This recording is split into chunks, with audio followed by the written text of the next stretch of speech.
गर्भावस्था का आखिरी महीना यानी कि 9वां महीना। इस महीने में आपके शरीर में बहुत सारे बदलाव आते हैं, साथ ही आपको बहुत सारी सावधानियों का ख्याल रखना पड़ता है। और आपके शरीर में आने वाले ये बदलाव किधर संकेत करते हैं, वो कौन कौन से टेस्ट हैं जो आपको 9वें महीने में कराना ही चाहिए। हेलो दोस्तों, वेलकम और welcome back to my channel, जहाँ हम बात करते हैं मेकअप, ब्यूटी, ट्रेंडिंग, फैशन और मॉमी टॉक की। आज की वीडियो खास उन लोगों के लिए है जो कि प्रेग्नेंट हैं। जी हाँ, आज की वीडियो एक बार फिर से प्रेगनेंसी वीडियो लेके आई हूँ। और आज की वीडियो में हम फिर से बात करने वाले हैं प्रेगनेंसी का आखिरी महीना यानी कि गर्भावस्था का 9वां महीना। गर्भावस्था के शुरुआती दौर में और आखिरी दौर में आपको अपने आप का और अपने बच्चे का बहुत ही ज़्यादा ख्याल रखना पड़ता है, क्योंकि ये जो टाइम होता है ना, ये बहुत ही नाजुक टाइम होता है। फिर चाहे वो गर्भावस्था का पहला दूसरा महीना हो या फिर आखिरी का 8वां 9वां महीना होता है। इसी वजह से डॉक्टर इस महीने में आपके बहुत सारे टेस्ट करते हैं, आपको हर एक कदम फूंक फूंक के रखने के लिए कहते हैं, क्योंकि ये जो समय होता है इसमें बहुत सारी सावधानियां बरतनी पड़ती है। तो आज की वीडियो में हम बात करेंगे कुछ टेस्ट की जो कि आपको 9वें महीने में कराना पड़ता है, जिससे ये पता चल जाए कि आप और आपका बच्चा स्वस्थ है या आपकी डिलीवरी में कोई प्रॉब्लम होने वाली है। तो आज की वीडियो में हम इसी बारे में बात करेंगे कि वो कौन कौन से टेस्ट हैं जो आपको 9वें महीने में कराना ही चाहिए। और डॉक्टर वैसे तो आपको बताएंगे ही, लेकिन इस वीडियो से आपको एक आइडिया मिल जाएगा कि कौन सा टेस्ट आपका हुआ है या कौन कौन सी चीज़ों का ख्याल आपको खुद रखना है। तो बिना किसी देरी के वीडियो शुरू करते हैं। आपको मैं पहले ही बता देना चाहती हूँ कि जैसे गर्भावस्था के शुरुआती दौर में हम लोग ख्याल रखते हैं कि बच्चा सही से ग्रो कर रहा है कि नहीं। प्रेग्नेंट होने के बाद बहुत सारे ऐसे टेस्ट होते हैं जिससे हमें पता चलता है कि बच्चे की स्थिति क्या है, कैसे वो विकास कर रहा है। इसी तरीके से 9वां महीना जो होता है, इस टाइम पे भी आपको अपना और अपने बच्चे का बहुत ख्याल रखना पड़ता है और आपको बहुत ज़्यादा सतर्क रहना पड़ता है, ताकि आपकी प्रेगनेंसी में, आपकी डिलीवरी में कोई भी प्रॉब्लम ना आए। क्योंकि बात है अब आखिरी महीने का, आपने पूरी जर्नी बहुत ही अच्छे से कंप्लीट कर ली है, लेकिन आखिरी महीने में आप भी नहीं चाहेंगे और मैं भी नहीं चाहूँगी कि कोई भी प्रॉब्लम हो। तो सबसे पहली चीज़ जिस बात का आपको ख्याल रखना पड़ता है या जिस टेस्ट को आपको रेगुलर करते रहना है, वो होता है आपका वज़न। जी हाँ, वज़न कितना बढ़ा है, किस रेशियो में बढ़ रहा है, और कहीं कम नहीं हो रहा है या बहुत ज़्यादा तो नहीं बढ़ रहा है, इस चीज़ का आपको ख्याल रखना पड़ता है और उसको आपको मेजर करते रहना होता है। तो सबसे पहला टेस्ट जो होता है वो होता है आपके वज़न का। बच्चे का वेट प्रॉपर बढ़ा है कि नहीं बढ़ा है। तो इसी वजह से 9वें महीने में भी आपका एक अल्ट्रासाउंड होता है, जिससे आपके बच्चे के वेट के बारे में जानकारी मिल जाती है कि बच्चे का जो वज़न है वो सही से बढ़ा है कि नहीं, और साथ ही आपके वज़न को भी सही से मेज़र किया जाता है। क्योंकि बहुत ज़्यादा वज़न बढ़ना भी आपके लिए दिक्कत दे सकता है नॉर्मल डिलीवरी के लिए, और बहुत कम वेट बढ़ना या फिर आपका वेट घटना भी आपके लिए ख़तरनाक हो सकता है। तो इसलिए सबसे पहली चीज़ जिसका आपको ख्याल रखना है वो है अपने वज़न को नापते रहिए और इसको आप अच्छे से लिखते रहिए और अपने डॉक्टर से इस बारे में डिस्कस करते रहिए। अब हम बात करते हैं दूसरे टेस्ट का। दूसरा टेस्ट होता है वो होता है आपके बीपी का और शुगर। बीपी और शुगर दोनों ही कंट्रोल में रहना बहुत बहुत ज़्यादा ज़रूरी है, क्योंकि अगर आप चाहते हैं आपकी एक हेल्दी डिलीवरी हो तो आपका बीपी और शुगर दोनों कंट्रोल होना ज़रूरी है। और ये आखिरी ही महीने की बात नहीं कर रही हूँ, आखिरी महीने में तो बहुत ज़्यादा ध्यान दिया जाता है, क्योंकि उस टाइम पे आपको जैसे आपके पास बहुत ज़्यादा टाइम नहीं होता है चीज़ों को कंट्रोल करने का।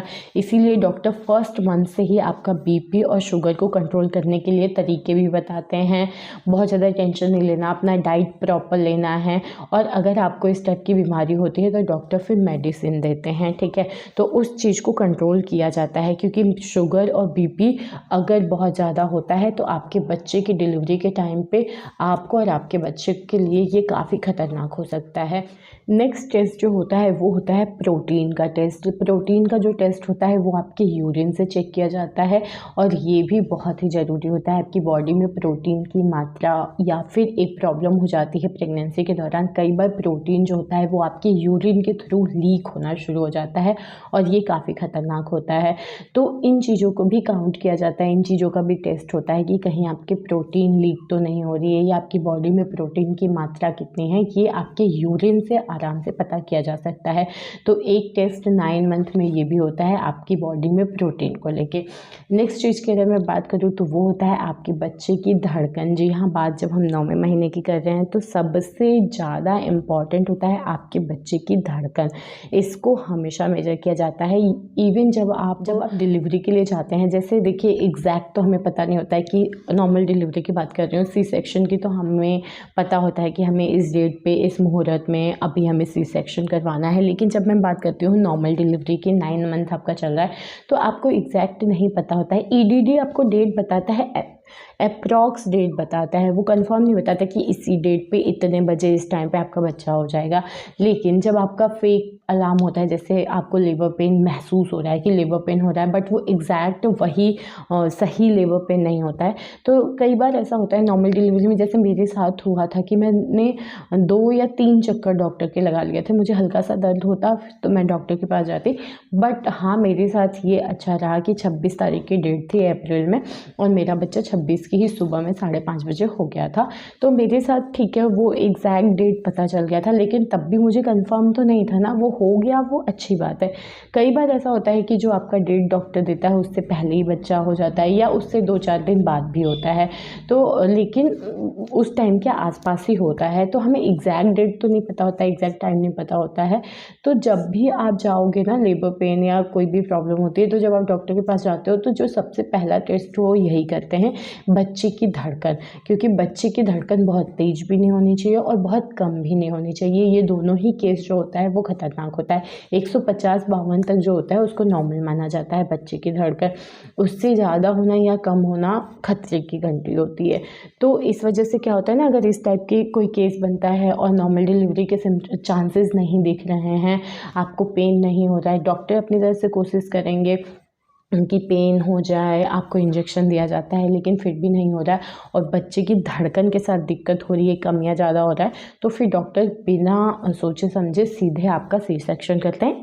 आपको इन्फॉर्म करेंगे, आपके घर वालों से आपसे परमिशन लेंगे, लेकिन तब फिर दिक्कत होता है कि बच्चे की धड़कन अगर ऊपर नीचे होती है तो ये परेशानी वाली बात है। तो मैं ये बता रही हूँ कि जब भी आप जाओगे तो इस चीज़ को ज़रूर वो काउंट करते हैं। ये भी बहुत इंपॉर्टेंट होता है 9 मंथ में कि आपके बच्चे की धड़कन का टेस्ट होता रहे।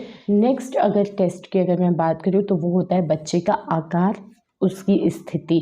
जी हाँ, ये बहुत इम्पॉर्टेंट होता है ये बात डिसाइड करने में कि आपकी डिलीवरी नॉर्मल हो सकती है या सी सेक्शन होगा, या आपकी डिलीवरी में कोई प्रॉब्लम तो नहीं है।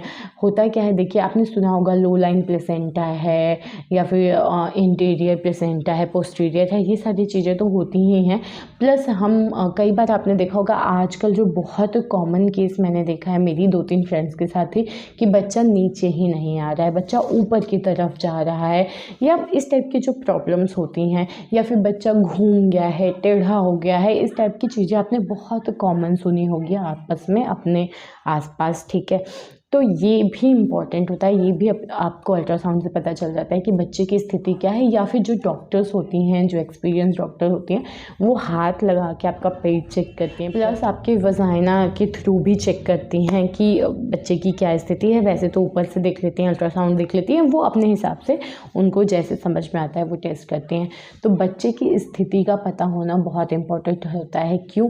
कई बार होता है बच्चे के गले में कॉर्ड फंसी होती है तो उसका पता चल जाता है। कई बार ऐसा होता है कि लो लाइन प्लेसेंटा है तो बच्चा फंसने का डर रहता है, क्योंकि पहले आपने देखा होगा बच्चे का सिर आता है या बच्चा आता है, उसके बाद प्लेसेंटा गिरता है, मतलब गर्भनाल होता है वो आता है।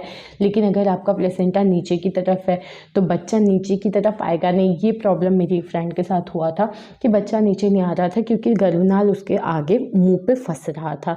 तो ऐसी स्थिति में अगर बहुत ज़्यादा फोर्स किया जाता है तो बच्चे का गला दबने के चांस थे, या कुछ भी दब सकता है, उसका अंग है, छोटा सा बच्चा है, तो प्रॉब्लम हो सकती है। तो इस वजह से बच्चे की स्थिति के बारे में जानना बहुत इंपॉर्टेंट होता है कि कहीं गर्भनाल फंसा हुआ तो नहीं है, गर्दन में मुड़ा हुआ घुमा हुआ तो नहीं है, ज़बरदस्ती हम फिर नॉर्मल डिलीवरी कराने की कोशिश कर रहे हैं और फिर कुछ अनहोनी हो जाए। तो बच्चे का आकार, स्थिति, ये सारी चीज़ें आपको पता होनी चाहिए और ये इम्पॉर्टेंट टेस्ट होता है। नेक्स्ट टेस्ट की अगर मैं बात करूँ तो वो है आपका ब्लड काउंट या HbV, हीमोग्लोबिन। अगर आपका सही है, ब्लड की कमी नहीं है, तो आपकी नॉर्मल डिलीवरी अच्छे से होगी, हेल्दी तरीके से होगी। लेकिन अगर आपको ब्लड काउंट कम है, आपका HB कम है ना, तो नॉर्मल डिलीवरी के चांसेस बिल्कुल बहुत कम हो जाते हैं, या अगर आप ज़बरदस्ती करते हैं तो माँ या बच्चे दोनों के लिए ही खतरनाक होता है। तो हाँ, आपका ब्लड टेस्ट भी होता है, ब्लड काउंट का भी टेस्ट किया जाता है। तो ये था आज का वीडियो जहाँ हमने बहुत सारे टेस्ट की बात की। जो उम्मीद करती हूँ वीडियो अच्छी लगी हो तो लाइक शेयर कमेंट करिए, चैनल को प्लीज़ सब्सक्राइब कर लीजिए। मिलते हैं नेक्स्ट वीडियो में, तब तक के लिए बाय।